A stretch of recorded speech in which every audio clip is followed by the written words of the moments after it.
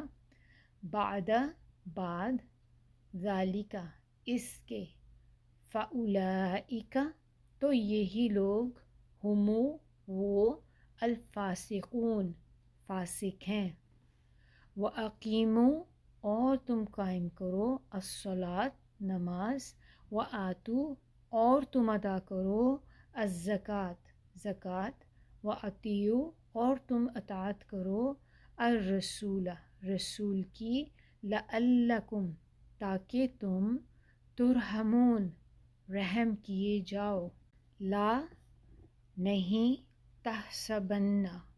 ہرگز آپ گمان کریں، الذین ان لوگوں کے بارے میں جنہوں نے کفروا کفر کیا،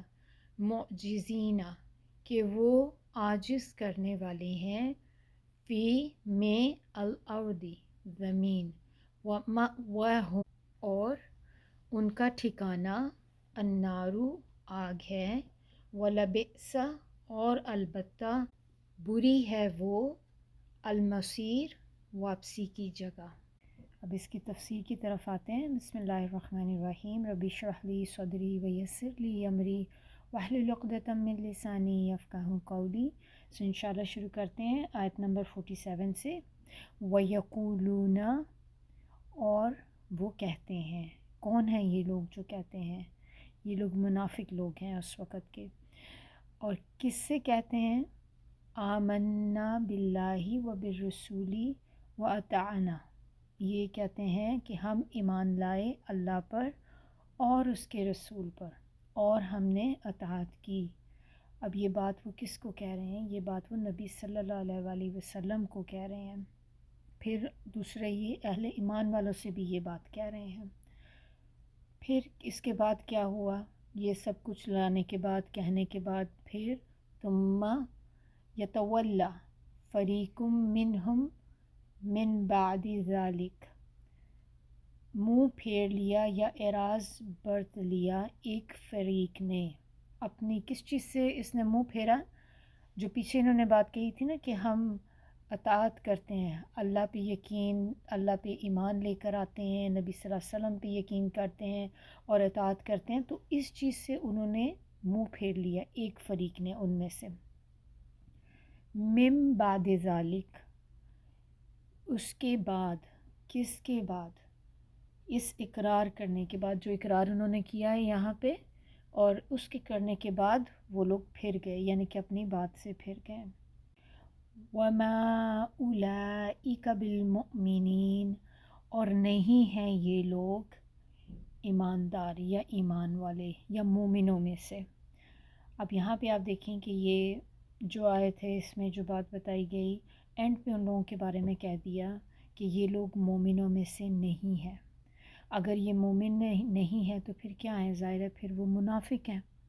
اور منافقین جو ہیں، آپ کو شاید اس وقت ابھی یاد ہو، ہم نے جب سورہ نور سٹارٹ کی تھی تو واقعہ عفق کے ساتھ شروع ہوئی تھی، یہ سورہ زنا کے ساتھ، اور اس میں جو کردار ادا کیا تھا مین، وہ منافقین لوگ تھے جن کا کردار سامنے آیا تھا، جن کی وجہ سے یہ واقعہ عفق ہوا تھا۔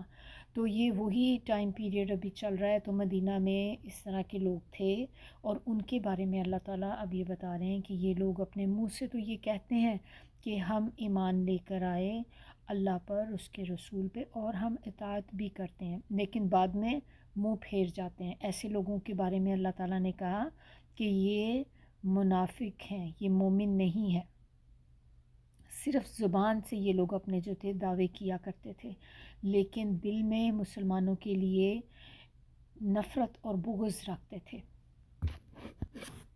یہ منافق لوگ جو تھے یہ خود ہی اپنی بات کی انہوں نے تردید کر دی ہے۔ دعوے ان کے جو کرتے ہوتے تھے اس کے دو پارٹ تھے۔ ایک کیا تھا کہ ایک ون جو پارٹ ہے اس کا کہ اللہ اور اس کے رسول پر ایمان لانا، اور نمبر 2 اطاعت کرنا۔ اب انہوں نے جب منہ پھیر دیا تو انہوں نے دعویٰ تو ابھی بھی وہی جیسے کہ ہم اللہ پہ اس کے رسول پہ ایمان لاتے ہیں، لیکن یہ جو دوسری والی چیز تھی اطاعت کی، اس سے منہ پھیر دیا انہوں نے۔ تو لہٰذا یہ اپنے دعوے کے جو پہلا پارٹ تھا اس کے سلسلے میں بھی پھر جھوٹے ہو گئے۔ اس کی ریزن کیا ہے؟ کیونکہ جب انسان کی قول و فعل میں تضاد ہوتا ہے، آپ کی آپس میں خود ہی باتیں میچ نہیں کر رہی ہوتی، آپ منہ سے کچھ کہہ رہے ہوتے ہیں لیکن آپ کر کچھ اور رہے ہوتے ہیں، تو جب ایسی چیز کوئی کرتا ہے تو وہ کیا اس کو جھوٹا ہی جانا جاتا ہے۔ تو اس سے ہمیں بات پتہ چلتی ہے کہ جس شخص کا بھی عمل اس کے قول یا زبانی دعوے کے خلاف ہوگا تو حقیقتاً وہ بندہ اپنے دعوے میں جھوٹا ہوتا ہے۔ اب ہم نے اس آیت میں یہ دیکھ لیا ہے کہ یہ لوگ اپنی باتوں میں ڈیفرنٹ تھے، کہتے کچھ تھے کرتے کچھ تھے۔ اب اس کی دلیل کیا ہے کہ واقعی وہ ایسا سوچتے تھے یا ایسا کرتے تھے؟ اللہ تعالیٰ نے خود اس کی دلیل جو ہے آیت نمبر 48 میں ہمیں بتا دی ہے، وَإِذَا دُعُوا إِلَى اللَّهِ وَرُسُولِهِ، اور جب ان کو بلایا جاتا ہے اللہ اور اس کے رسول کی طرف، لِيَحْكُمَ بَيْنَهُمْ، تاکہ وہ فیصلہ کریں ان کے درمیان، اذا فریقم منہم معرضون، فیصلہ کریں کچھ لوگوں کے درمیان تو کچھ لوگ ان میں اعراض کرنے لگتے ہیں۔ اب اس میں تھوڑا سا بیک گراؤنڈ اس میں ہمیں جاننا ضروری ہے کہ یہ جب آپ صلی اللہ علیہ وسلم مدینہ مائگریٹ کر کے آئے تو اس وقت وہاں پہ باقاعدہ کوئی عدالت سسٹم موجود نہیں تھا، جہاں پہ اسلامی طرز کی کوئی عدالت ہو کہ جہاں پہ فیصلے وغیرہ کیے جائیں، کیونکہ وہاں پہ زیادہ تر جو تھے اس ٹائم پہ یہودی لوگ رہتے تھے، اور وہ ان کا طریقہ سالوں سے چلا آ رہا تھا کہ وہ اپنے جیسے ان کے رواجی طریقے تھے ان کے مطابق فیصلے کیا کرتے تھے اپنے جھگڑوں کا۔ تو جب مسلمان لوگ وہاں پہ پہنچے تو اب ظاہر ہے ان کو بھی ایک طریقہ چاہیے تھا کہ کوئی ان کے اسلامک طور طریقوں کے مطابق فیصلے کر سکے۔ تو وہاں جو مسلمان لوگ تھے وہ سب نبی صلی اللہ علیہ وسلم کے پاس جایا کرتے تھے اپنی پرابلمز کو لے کر۔ تو جب بھی کوئی فیصلہ کرانا ہوتا تھا نبی صلی اللہ علیہ وسلم کے پاس جاتے تھے، اور یہودی لوگوں کو جب کوئی مسئلے مسائل ہوتے تھے وہ اپنے فیصلوں کے لیے وہ اپنے ان کے جو سردار ہوتے تھے وہ ان کے پاس جایا کرتے تھے۔ جبکہ منافقین تھے، یہ ایک تیسری کیٹیگری تھی جو مدینہ میں رہتی تھی، ایک مومن تھے، ایک یہودی تھے، اور تیسرے ٹائپ جو منافقین تھے۔ اب منافقین بیسکلی اپنے آپ کو شو تو یہی کرتے تھے کہ ہم مسلمان ہیں، لیکن اندر سے وہ دشمن تھے ان کے، صرف ان کی باتوں کی ٹو کی خاطر وہ مسلمانوں کے ساتھ لگے ہوئے تھے۔ اب وہ کیا کرتے تھے کہ ان کو جب کہیں پہ اپنا فائدہ جس جگہ پہ نظر آتا تھا وہ اس طرف چلے جاتے تھے۔ جیسے کہ اگر ان کو کوئی مسئلہ پڑ گیا جس کا ان کو سلوشن چاہیے، اور ان کو اگر یہ محسوس ہوتا تھا کہ ہم نبی صلی اللہ علیہ وسلم کے پاس اگر جائیں گے تو ہو سکتا ہے کہ وہ ہمیں اس کی سزا دیں یا ہمارے ساتھ اس میں زیادتی کریں، تو اس وقت وہ کیا کرتے تھے کہ وہ نا یہودیوں کے جو سردار ہوتے تھے ان کے پاس چلے جاتے تھے فیصلہ لینے کے لیے۔ اور جب ان کو یہ محسوس ہوتا تھا کہ اگر ہم یہ فیصلہ لے کے یہودیوں کے پاس گئے اور ہمیں اس طرح کی یہ سزا ملے گی، تو وہ مسلمانوں کے پاس چلے جاتے تھے، یعنی کہ نبی صلی اللہ علیہ وسلم کے پاس آتے تھے فیصلہ کرانے کے لیے۔ تو ان کا انٹرسٹ اس چیز میں نہیں تھا کہ ہم کس سائڈ پہ ہیں، ان کا مین انٹرسٹ ان کی اپنی جو فائدے آپ کہہ لیں، ان کے اپنے جو بینیفٹس ہوتے تھے وہ ان کا تھا، اپنا ذاتی مفاد جو تھا وہ ان کا انٹرسٹ تھا اس میں۔ اب یہاں پہ جو ورڈ یوز کیا گیا نا معرضون، تو اس کا مطلب کیا ہوتا ہے کہ اعراض برتنے والے تھے۔ اب ہم نے اس سے پچھلی آیت جو پڑھی تھی تو اس میں ہم نے دیکھا ہے کہ یتولا کا لفظ یوز کیا ہے، تو یتولا کا مطلب بھی پھر جانا ہے، اعراض کرنا، اور معرضون کا بھی مطلب دیکھا جائے تو وہ بھی پھر جانا ہے۔ تھوڑا سا فرق ہے دونوں میں۔ تولا جو ہوتا ہے نا بیسکلی اس کے اندر ایسا آتا ہے کہ جیسے آپ نے اپنے جسم کو موڑ دینا ہے، اور یعنی کہ جسم کو ٹرن کر دینا۔ اعراض میں جو ہوتا ہے وہ آپ اپنے دل کو موڑتے ہیں، یعنی کہ دل سے مائل نہ ہونا، دل کا پھر جانا، یہ ساری چیزیں اعراض کے اندر آتی ہیں۔ تو اس کا قلب کے ساتھ تعلق ہے، جبکہ تولا جو ہے اس کا آپ کے جسم کے ساتھ تعلق ہے۔ تو اس آیت سے دیکھیے ہمیں کئی باتیں یہاں پہ معلوم ہوئیں کہ ایک تو یہ کہ اللہ کے رسول کی طرف بلانا دراصل اللہ ہی کی طرف بلانا ہے، اور رسول کی دعوت اور رسول کی طرف دعوت دراصل اللہ کی دعوت ہے اور اللہ کی طرف دعوت ہے۔ دوسرے یہ کہ رسول صلی اللہ علیہ وآلہ وسلم کا فیصلہ حقیقتاً اللہ کا ہی فیصلہ ہوتا ہے، کیونکہ وہ اپنے مرضی سے تو کوئی چیز نہیں کہتے، وہ اپنی مرضی سے کوئی بات نہیں کرتے تھے، وہ وہی باتیں کہتے تھے جو اللہ تعالیٰ جن کا انہیں حکم دیتے تھے۔ اور اس میں ایک بات کیا ہے کہ جو شخص رسول صلی اللہ علیہ وسلم کی طرف جانے یا اس سے فیصلہ کرانے میں اس فیصلے تسلیم کرنے سے اعراض کرے، یعنی کہ ان کے پاس جانے سے اوائڈ کرے، تو وہ مومن نہیں بلکہ منافق ہوتا ہے۔ اب ایک امپورٹنٹ پوائنٹ اس کے اندر جو ہے کہ اس آیت کا حکم آپ صلی اللہ علیہ وسلم کی صرف زندگی تک ہی محدود نہیں ہے، بلکہ اس کے علاوہ کوئی بھی اسلامی حکومت جہاں پہ بھی عدالتیں کتاب اللہ اور سنت رسول کے مطابق فیصلہ کرتی ہوں، یعنی کہ وہاں پہ شریعت نافذ ہو، ایسی عدالت کی طرف سے اگر کسی شخص کو بلاوا آ جائے تو وہ بلاوا اللہ اور اس کے رسول کی طرف سے ہی سمجھا جائے گا۔ پھر اس سے اگر کوئی منہ پھیرے یا اعراض کرے تو وہ مومن نہیں بلکہ منافق ہوگا۔ اور ہمارے اختلافی مسائل میں بھی آپ دیکھیں کہ اللہ تعالیٰ کی کتاب اور اس کے رسول کی جو سنت ہے وہ حکم کی حیثیت رکھتی ہے۔ حکم کا مطلب کیا ہوتا ہے؟ فیصلہ کرنے والی۔ اور کتاب و سنت میں ہمارے اکثر جو اختلافی جیسے مسائل ہوتے ہیں، تو اگر آپ دیکھیں تو آلموسٹ ہر چیز کا آنسر جو ہے اس میں موجود ہے۔ صرف فرق کیا ہے کہ ہم کبھی اس کو پڑھتے نہیں ہیں، ہم قرآن کو پڑھتے ضرور ہیں لیکن ہم سمجھتے نہیں ہیں، تو جب تک ہم نہیں سمجھیں گے ہمیں یہی نہیں پتہ چلتا کہ قرآن ہم سے بات کیا کر رہا ہے۔ اگر کوئی شخص کتاب و سنت کی طرف جانے یا اس کا فیصلہ ماننے سے اعراض کرے تو وہ بھی حقیقتاً مومن نہیں ہے بلکہ منافق ہے۔ اب اس میں یہ بھی آپ دیکھیں کہ بعض اوقات کیا ہوتا ہے کہ جب اس کتاب سے یا سنت کے مطابق اگر فیصلہ کرنے کا کہا جائے کسی کو، تو بعض اوقات لوگ بھی جو ہوتے ہیں نا اس سے اوائڈ کرنے لگ جاتے ہیں، کیونکہ وہ نہیں چاہتے کہ اس سے کوئی فیصلہ ان کو پتہ چلے، کیونکہ جب اس سے فیصلہ پتہ چلے گا تو ان کو چاروں نچار کرنا پڑے گا۔ تو اس لیے یہ کہ ہم ایسے پک اینڈ چوز نہیں کر سکتے کہ جہاں سے ہمارا فائدہ ہوگا، قرآن کی جو آیت تو ہمیں لگ رہی کہ ہمارے پہ سوٹ کرتی ہے ہم اس کو تو لے لیں گے، لیکن جو آیت ہم پہ نہیں کرتی، جس میں ہمیں نقصان اپنا نظر آ رہا ہے، ہم اس آیت کے بارے میں جاننے کی کوشش بھی نہیں کرتے۔ اب آیت نمبر 49، اب اس میں بتایا جا رہا ہے کہ ان کے ایٹیٹیوڈ کے بارے میں ہی بتایا جا رہا ہے کہ وہ کیا کام کرتے ہوتے ہیں۔ وَأَن يَكُن لَهُمُ الْحَقُّ يَأْتُوا إِلَيْهِ مُذْعِنِينَ، تو کرتے کیا ہیں بیسیکلی کہ اگر تو حق ان کے فائدے میں ہوتا ہے تو وہ بڑے فرما بردار بن کے اس طرف چلتے چلے آتے ہیں۔ یہ جو ورڈ یہاں پہ یوز ہوا ہے نا مذعنین، تو یہ بیسیکلی زعانہ ہے، زعانہ سے نکلا ہے، جس کے معنی ہوتے ہیں اطاعت کرنا، اقرار کرنا، اور ان کو کرنے میں جلدی بھی کرنا، یعنی کہ کوئک ٹو ڈو اٹ۔ ایک تو ہوتا ہے کہ ہم کہنا مانتے ہیں لیکن اس میں ہم تھوڑا ٹائم لگاتے ہیں کہ ٹھیک ہے آپ نے بول دی میں بھی کر لیتی ہوں، ٹھیک ہے آپ اس کو کر لیں، گھنٹے 2 گھنٹے میں کر لیں، آپ اس کو 1 2 دن میں کر لیں۔ لیکن یہ والا جو ہے نا آنا، اس میں جلدی بھی ہے کہ یعنی کہ آپ نے جس وقت آپ جیسی سنتے ہیں آپ اسی وقت کر بیٹھتے ہیں اس کو، اور نہایت ہی فرما بردار بن کے ساتھ ہو لینا یا کسی کے اشاروں پہ چلنا، یہ سارے معنی جو ہیں زعانہ کے آتے ہیں۔ تو اس آیت سے بیسیکلی کیا معنی ہمیں پتہ چلتا ہے کہ منافق لوگ اللہ اور اس کے بلانے یا اس کے ہاں جانے سے اعراض صرف اس وقت کرتے ہیں جب انہیں یہ پتہ چل جاتا ہے کہ وہ دوسرے کا حق دبا رہے ہیں، اور اگر آپ رسول صلی اللہ علیہ وسلم کے پاس چلے گئے تو وہ یقیناً حق کے مطابق فیصلہ کریں گے، لہٰذا ان کے پاس جانے میں تو ہمیں نقصان ہوگا۔ تو جب یہ ان کو بات پتہ چل جائے تو وہ پھر نہیں جاتے، وہ پھر اس سے اعراض برتتے ہیں، لیکن جیسے ہی ان کو یہ معلوم ہو کہ ہم حق پہ ہیں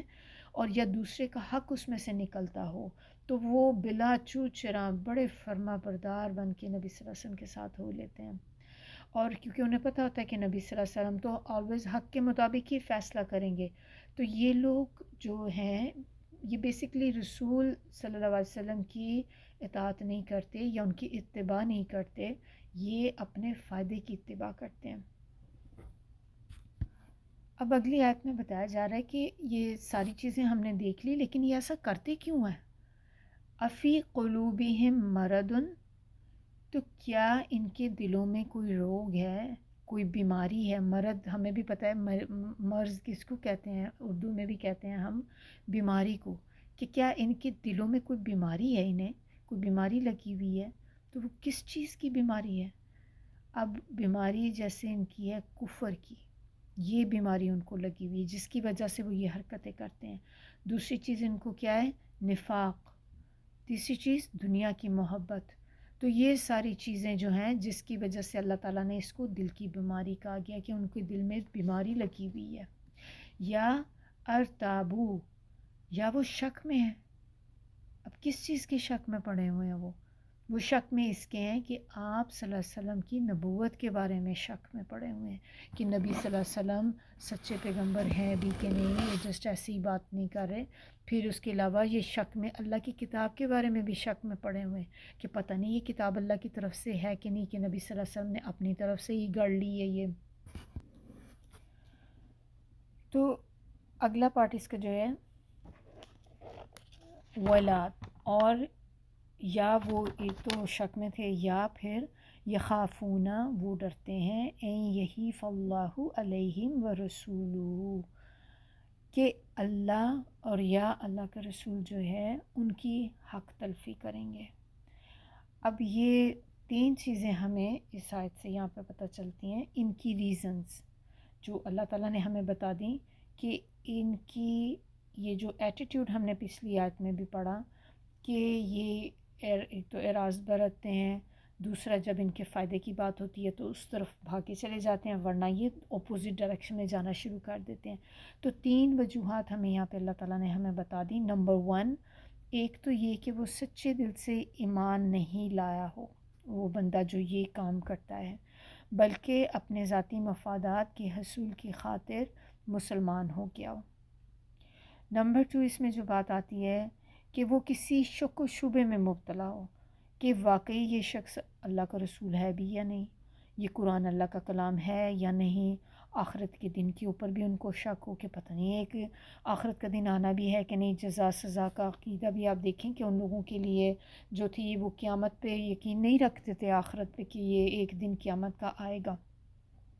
اور من گھڑت باتیں ان کو کہا کرتے تھے وہ۔ اور تیسری چیز اس سے جو ہمیں اس آیت سے پتہ چلتی ہے کہ ان کو اللہ اور اللہ کے رسول کو مان لینے کے بعد یہ بھی ان کو ایک خوف ہوتا ہے کہ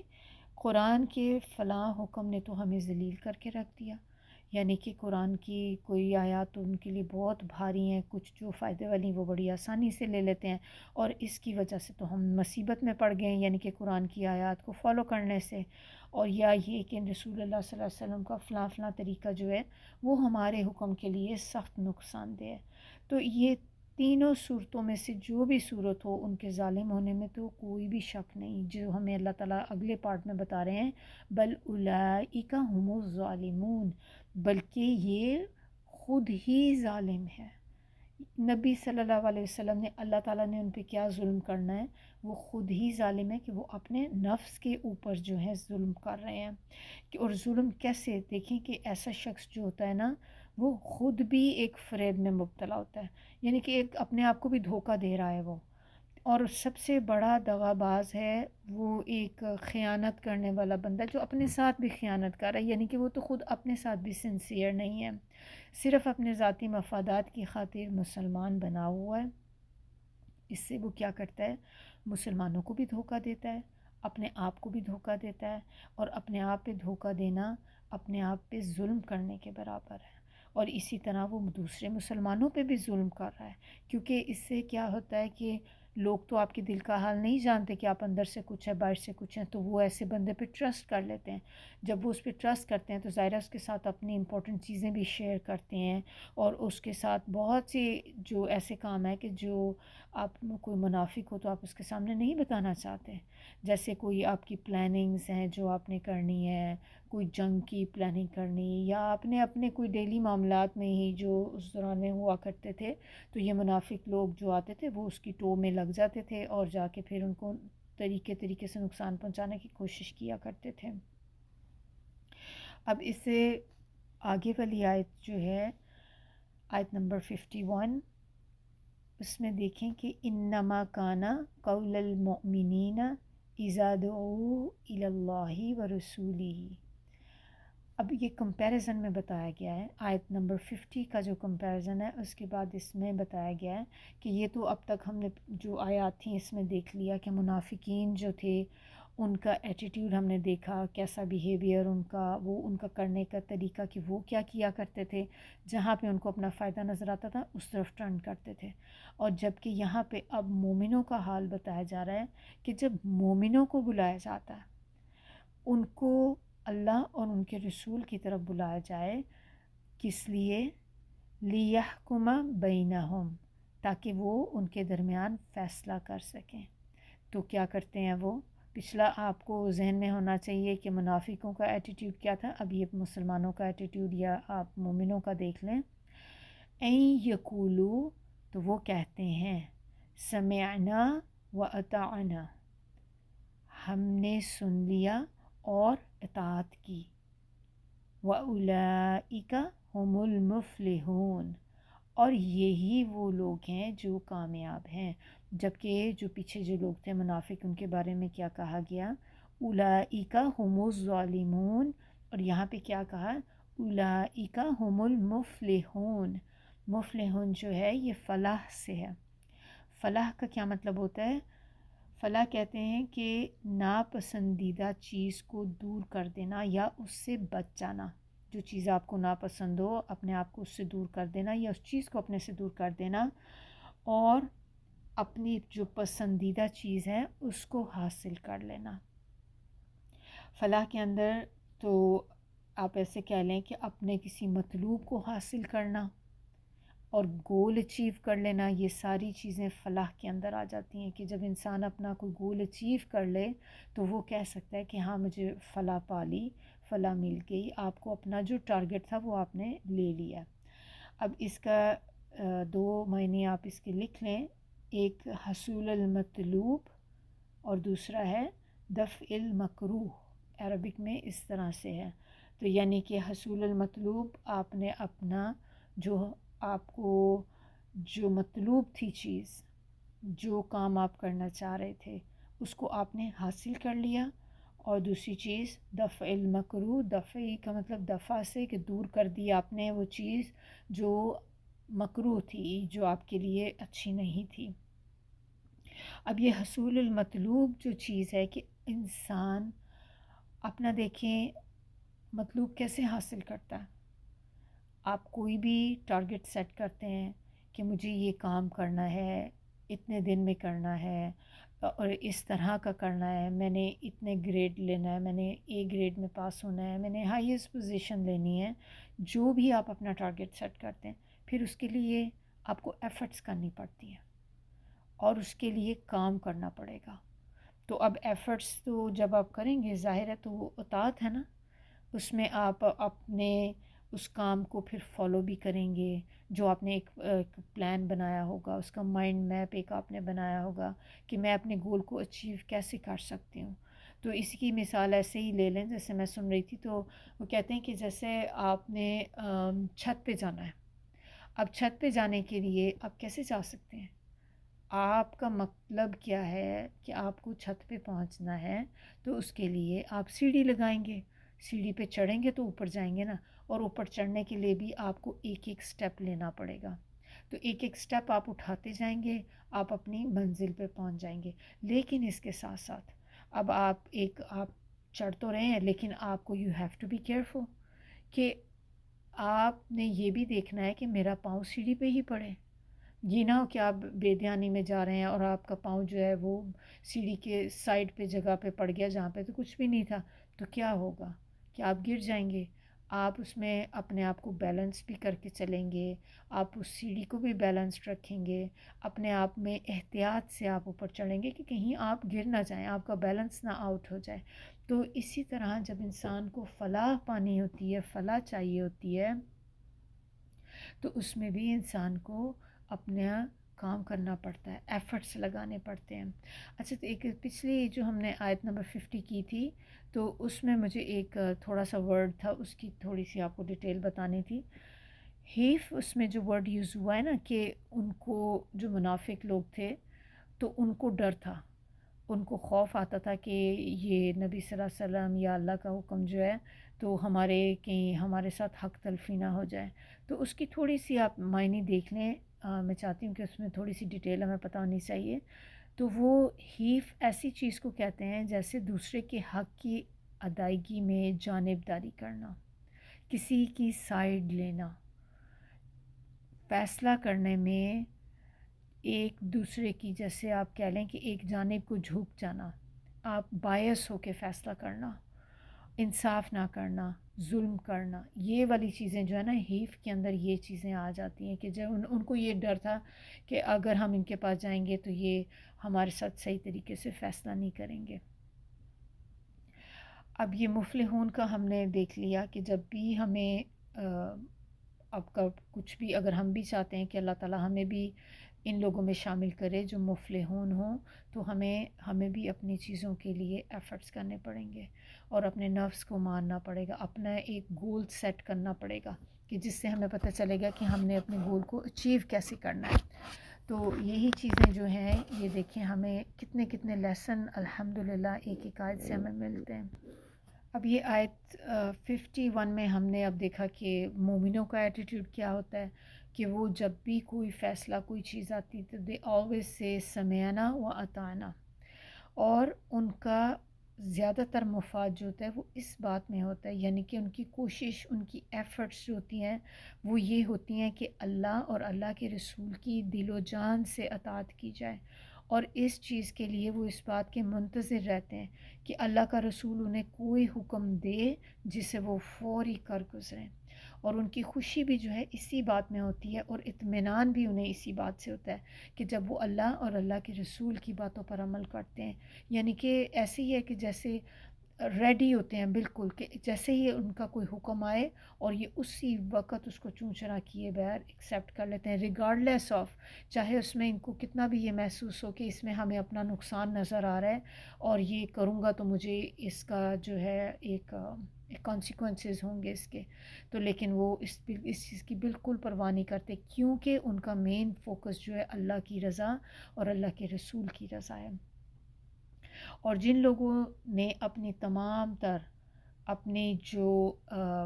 وشز تھیں، خواہشات تھیں اور ان کے جو فائدے تھے اس کو اللہ اور اللہ کے رسول کی رضا کے تابع، رضامندی کے لیے تابع بنا دیا، تو اللہ تعالیٰ بھی ایسے لوگوں کی حمایت اور ان کو فتح نصیب کرتے ہیں، نصرت فرماتے ہیں ان کی. وہ دنیا میں بھی اللہ تعالیٰ ان کو کامیاب بنائیں گے اور آخرت میں بھی ایسے ہی لوگ کامیاب ہوں گے. اللہ تعالیٰ ہم سب کو بھی توفیق دے کہ ہم بھی ایسے لوگوں میں شامل ہو سکیں کہ ہم اللہ کو راضی کرنے والے ہوں، اور اللہ تعالیٰ ہمیں بھی ان دن دیکھیں دنیا کی کامیابی جو ہے وہ بھی امپورٹنٹ ہے، لیکن دنیا جو ہے بہت چھوٹی ہے. اصل کامیابی تو وہ ہے جو آخرت میں انسان کو ملے گی. اور یہ نہ ہو کہ ہم دنیا کی کامیابی میں اتنے مگن ہو جائیں، اس کے ٹارگٹ اچیو کرنے کے پیچھے تو لگے رہیں اور آخرت کو بھول جائیں. دنیا کو بھی ٹائم دیں، آخرت کو بھی ٹائم دیں، ہر چیز کو اتنا ٹائم دیں جتنی وہ اس کو ڈیزرو کرتی ہے. دنیا شارٹ ہے، آخرت ایٹرنل ہے، ہمیشہ کے لیے. آخرت جو ہے وہ کبھی ختم ہونے والی نہیں ہے. تو وہ جو لائف ہے نا، جتنا پارٹ اس کا ہے اس کے لیے اتنی ایفرٹ کریں، جتنا پارٹ دنیا کا ہے اس کے لیے اتنی ایفرٹ کریں. قیامت کے دن لوگ ایک دوسرے سے پوچھیں گے کہ تمہیں پتہ ہے ہم دنیا میں کتنا وقت گزار کے آئے ہیں؟ تو کہیں گے کہ شاید آدھا دن، آدھا یا مے بی آدھے سے زیادہ ایک دن، یعنی کہ اس وقت آپ سوچ کے دیکھیں، اس ٹائم پیریڈ پہ اپنے آپ کو رکھ کے کہ وہ دن کیسا ہوگا کہ جس کے آگے انسان کو اپنی پوری زندگی گزاری ہوئی۔ اب اس میں آپ لے لیں کہ وہ لوگ بھی جو بہت بہت لمبی عمریں جنہوں نے پائی ہیں، مثال کے طور پہ سوچیں کہ کوئی اگر 100 ایئرس تک چلا گیا ہے، 100 سے اوپر سال کا ہو گیا ہے، وہ بھی بندہ قیامت کے دن یہ کہے گا کہ ایک دن شاید رہا ہوں، آدھا دن رہا ہوں، یعنی کہ وہ دنیا میں اتنا ٹائم جو سپینڈ کر کے گیا ہے اس دن کے مقابلے میں وہ دن ان کو اتنا چھوٹا لگے گا۔ لیکن ہماری جو کوششیں ہیں وہ اس ایک دن کے لیے اتنی زیادہ ہیں، اور جہاں پہ ہم نے ہمیشہ رہنا ہے اس کے لیے ہماری تو کوششیں کچھ بھی نہیں۔ اور ہم کیا کہتے ہیں، ہم آپ دیکھیں زیادہ تر لوگ سے جب ہم بات کرتے ہیں کہتے ہیں ہمارے پاس ٹائم نہیں ہے، ابھی ہم یہ نہیں کر سکتے، ابھی ہمارے بچے چھوٹے ہیں، ابھی میں یہ کر رہی ہوں، میرے پاس جاب ہے، مجھے لانا بچوں کو پک اینڈ ڈراپ کرنا ہے۔ جب آپ کے سامنے ایک اپنا گول آ جاتا ہے اور آپ کو اندازہ ہو جائے کہ بیلنس کیسا ہے، کہ قیامت کا دن اور دنیا کی زندگی کا آپس میں بیلنس کیا ہے، ریشیو کیا ہے ان کی، تو بندہ خود ہی اپنے اندر سوچتا ہے کہ یہاں پہ تو جب رہنا ہی بہت تھوڑی دیر کے لیے، تو میں اس میں کیوں کھپاؤں اپنے آپ کو، اپنے آپ کو تھکانا ہے، اپنے آپ کو کھپانا ہے تو اس آخرت کے لیے کھپائیں جہاں پہ ہم نے ہمیشہ رہنا ہے۔ اور بلیو می کہ جو سب سے زیادہ سکیری پارٹ ہے کہ آخرت میں جب ایک دفعہ جب ہم چلے جائیں گے اس ٹائم پہ دیر از نو یو ٹرن، ہمارے سامنے ہماری زندگی ایک لائف جو ہے مووی کی طرح چلے گی، اور اس وقت ہمیں اپنے ایک ایک وقت کا احساس ہوگا کہ کاش میں نے اس وقت بھی تھوڑا سا اور اچھا کام کر لیا ہوتا،